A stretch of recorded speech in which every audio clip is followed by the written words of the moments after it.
আসসালামু আলাইকুম ভাই ব্রাদার্স, কি অবস্থা সবার?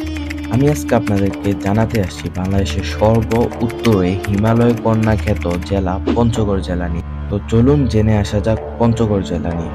হিমালয়ের পাদদেশে অবস্থিত বাংলাদেশের ভৌগোলিক সীমানার উত্তর পশ্চিমাঞ্চলের শেষ প্রান্তে ভৌগোলিক সৌন্দর্য সুন্দর জনপদ পঞ্চগড় জেলা।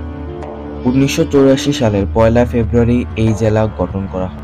রাজনগড়, মীরগড়, ভিতরগড়, দেবেনগড় ও হোসেনগড় নামের ৫টি গড়ের সমন্বয়ে গঠিত পঞ্চগড় জেলা।